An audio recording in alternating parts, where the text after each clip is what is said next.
যদি আপনি দান সদকা করেন, সদকা করলে আমরা অনেকে মনে করি যে আমার 10 টাকা আছে, এখান থেকে 3 টাকা দিয়ে দিলাম তাহলে তো অটোমেটিক্যালি 7 টাকা থাকে। না, এই এই চিন্তাটা, এটা পুরোপুরি একটা ভুল চিন্তা।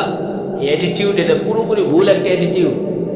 এখান থেকে আমাদেরকে বেরিয়ে আসতে হবে। বিশ্বাস করেন, নবী আলাইহিস সালাম বলছেন, মা নাকাসাত সাদাকাতুম মিন মাল।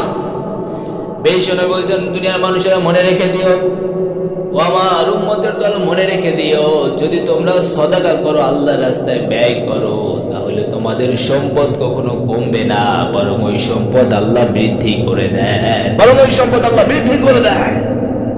তুমি মনে করো যে সম্পদ কমে যায়, না, সম্পদ মূলত কমে না, আল্লাহ তাআলা ওই সম্পদটা বৃদ্ধি করে দেন বিভিন্ন ওয়ের মাধ্যমে।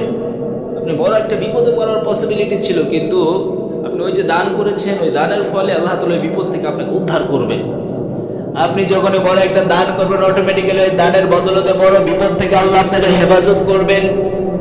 আপনি বড় একটা অসুস্থতার মধ্যে পড়ার সম্ভাবনা ছিল, যখনই আপনি আল্লাহর রাস্তায় ব্যয় করতে যান, অটোমেটিক্যালি ওই যে আপনি দুর্ঘটনায় পড়ার সম্ভাবনা ছিল, ওইটা থেকে আল্লাহ মুক্ত করে দেন। হাজারো বিপদ, যে বিপদের কথা আপনি জানেন না, যে বিপদের কথা আপনি কখনো কল্পনায় আনতে পারেন নাই, কিন্তু ওই যে আপনি দান করেছেন, ওই দানের উসিলে আপনাকে আল্লাহ তাআলা মুক্ত করে দিবেন। ভাইয়েরা, এই জন্য সদাকাকে আপনারা গ্রহণ করে নেন। সদাকা করলে আল্লাহ স্পষ্ট জানিয়েছে, বান্দা তোমারে আমি সম্পদ বাড়িয়ে দিব।